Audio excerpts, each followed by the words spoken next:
السلام علیکم پیارے دوستو، یہ ایک ایسی عربی عورت کی کہانی ہے جسے سن کر آپ حیران رہ جائیں گے اور آپ کو اس واقعے سے عبرت بھی حاصل ہوگی کہ کیسے ایک عربی عورت جو دولت کے نشے میں یہ بات بھول چکی تھی کہ ایک بھوکے فقیر کی حالت کیا ہوتی ہے اور وہ کسی بھوکے فقیر کے ساتھ کیسا رویہ کرنا چاہیے۔ دوستو، یہ واقعہ کچھ اس طرح سے پیش آتا ہے کہ ایک عربی عورت اپنی خوشحال زندگی جی رہی تھی۔ دن گزرتے جا رہے تھے۔ ایک دن وہ اپنے گھر واپس لوٹی تو وہ تھکی ہاری اور بھوک سے نڈال نظر آ رہی تھی۔ اس نے جاتے ہی کمرے میں نوکروں کو کہا کہ میرے لیے کھانا لگاؤ، لیکن اتنے میں دروازے سے ایک آواز آئی کہ کچھ کھانے کو دے دو۔ وہ عورت کہتی ہے کہ دیکھو دروازے پر کون ہے، اور جب دروازے پر دیکھا جاتا ہے تو ایک فقیر کھڑا ہوتا ہے۔ بہت بری طبیعت ہے، پیاس کی وجہ سے ہونٹ سوکھ چکے ہیں اور وہ کھانے کا سوال کر رہا ہے، کچھ کھانے کو مانگ رہا ہے۔ نوکروں نے جب عورت کو بتایا کہ ایک فقیر آیا ہے اور وہ کھانا مانگ رہا ہے اور بیچارہ دیکھنے میں بہت بھوکا لگ رہا ہے، اس عورت نے بہت ہی غرور کے ساتھ یہ کہا، ان سے کہو کہ یہاں سے چلے جائیں، ابھی تو میں نے خود بھی کھانا نہیں کھایا ہے۔ فقیر کیونکہ بہت ہی بھوکا تھا تو وہ بار بار یہی گزارش کر رہا کہ میں بھوک سے مرا جا رہا ہوں، خدا کے لیے مجھے کھانے کے لیے کچھ دے دو۔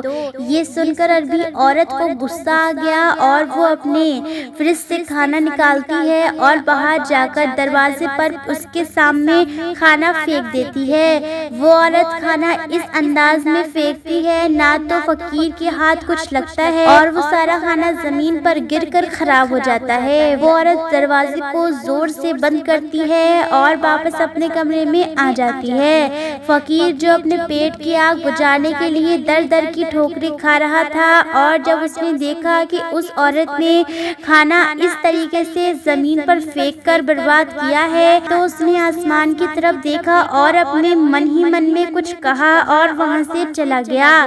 وہ عربی عورت جا کر کھانے کے ٹیبل پر بیٹھ جاتی ہے اور کھانا کھانا شروع کر دیتی ہے۔ کھانا کھانے کی کچھ دیر بعد اسے لگتا ہے کہ شاید اس کے پیٹ میں کوئی تکلیف محسوس ہو رہی ہے۔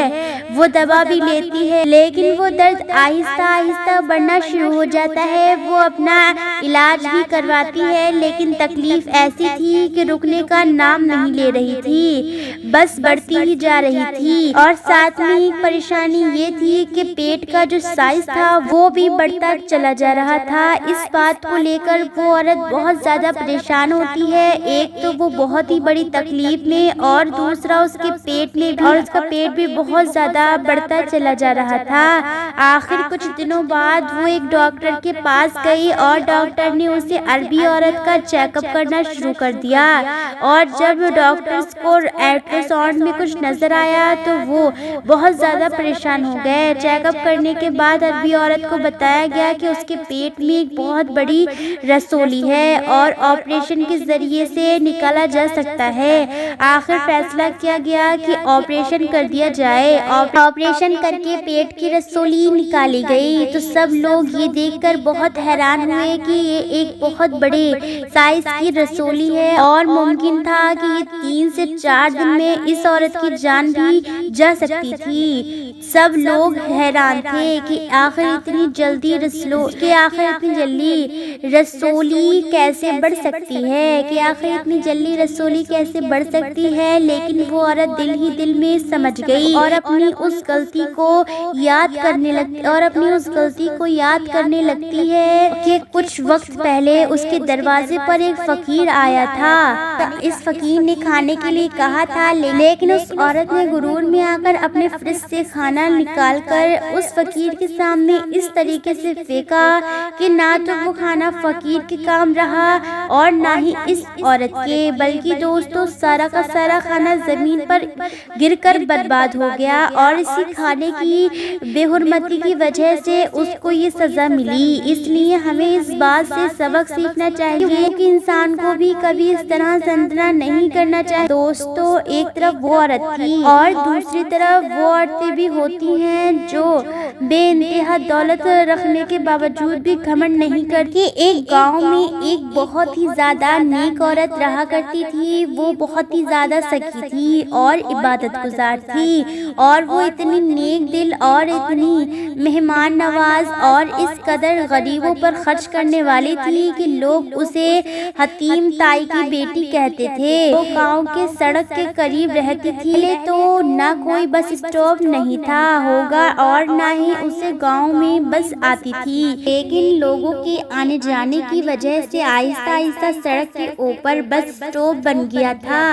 آس پاس کے گاؤں کے لوگ 10-10 میل چل کر وہاں آتے اور کاروبار کے لیے شہر جایا کرتے تھے۔ کبھی کبھی ایسا ہوتا تھا کہ بس کا وقت ختم ہو جاتا تھا تو ان بیچاروں کے پاس وہاں رکنے کے علاوہ کوئی انتظام نہیں تھا، اور اس لیے وہاں ساری رات بیٹھ کر وہ گزارتے تھے، بھوکے پیاسے رہتے تھے، اور اگر عورتیں ساتھ ہوتی تھی تو اور زیادہ پریشانی ہوتی تھی۔ اور اس عورت نے محسوس کیا کہ ان کے لیے کوئی انتظام ہونا چاہیے۔ چنانچہ اس عورت نے اپنے شوہر سے کہا کہ کیوں نہ ہم ان کے لیے کوئی مہمان خانہ بنا دیں، ان کے رکنے کے لیے سہرے کھول دیں، تاکہ وہ لوگ جو رات کو آگے یا پھر پیچھے نہیں جا سکتے وہ آسانی سے رات گزار سکے اور وہ اگلے دن اپنے کام کے لیے روانہ ہو جائے۔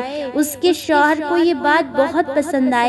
پھر اس نے مہمان خانہ بنوایا اور ایک آدمی وہاں پر رکھا اور کھانا بنانے لگا۔ بہت سارے لوگ وہاں آنے لگے۔ اب جو لوگ آگے پیچھے نہیں جا سکتے وہ رات کو وہیں کھانا کھاتے اور آرام سے سو جاتے، پھر رات گزار کر اپنے سفر پر نکل جاتے۔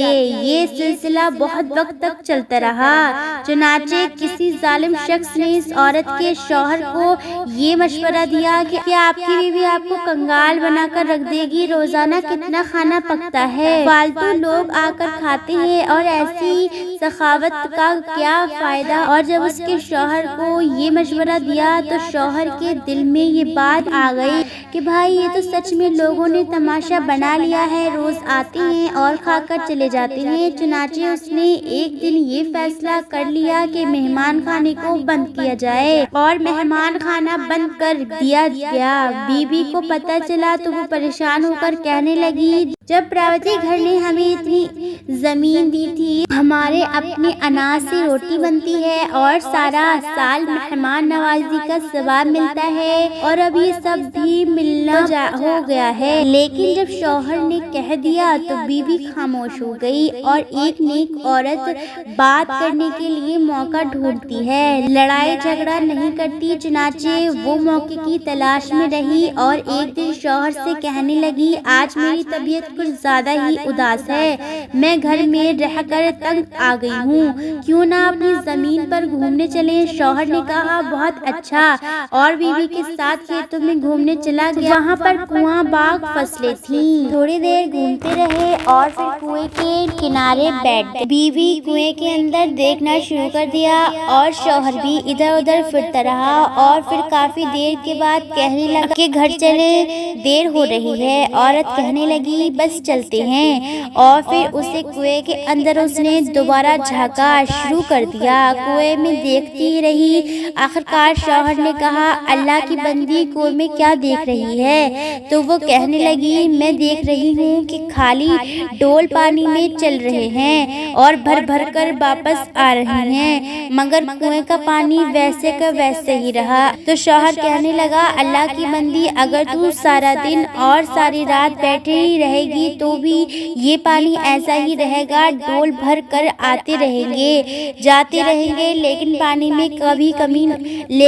میں کمی نہیں آئے گی۔ اور جب شوہر نے یہ بات کہی تو اس سے نیک دل عورت نے کہا، اچھا کنویں کا پانی ختم نہیں ہوتا کیا؟ شوہر نے کہا، ہاں، کہ سچ میں کنویں کا پانی ختم نہیں ہوتا۔ یہ سن کر وہ نیک عورت کہنے لگی، اللہ نے ہمارے گھر کے اندر بھی ایک کنواں جاری کیا تھا، لوگ خالی پیٹ آتے اور اپنے پیٹ کا ڈول چلے جاتے تھے، اور تمہیں کیوں لگا کہ اللہ پاک تمہارے اس کنویں کے پانی کو کم کر دے گا؟ بیوی کی یہ بات سن کر شوہر کے دل پر ایسی چوٹ پڑی کہ وہ سمجھ گیا اور کہنے لگا کہ مہمان خانے کو دوبارہ جاری کرتا ہوں۔ لہٰذا شوہر نے مہمان خانے کو جاری کر دیا، اور کہا جاتا ہے کہ وہ عورت تب تک زندہ رہی اس علاقے میں جب تک اس کی وہ مہمان خانہ جاری رہا۔ لوگ آتے، کھانا کھاتے، دعائیں دیتے تھے اور اپنے سفر پر چلے جاتے۔ اس لیے پیارے دوستو، اللہ سب کو خیرات دینے والا کو پسند کرتا ہے۔ پیارے دوستو، آج کے اس ویڈیو میں اتنا ہی۔ اگر آپ کو ویڈیو پسند آئی ہو تو ویڈیو کو لائک ضرور کریں، اور ہم ملیں گے بہت جلد آپ سے ایک اور نئی ویڈیو کے ساتھ۔ اللہ حافظ، خدا حافظ۔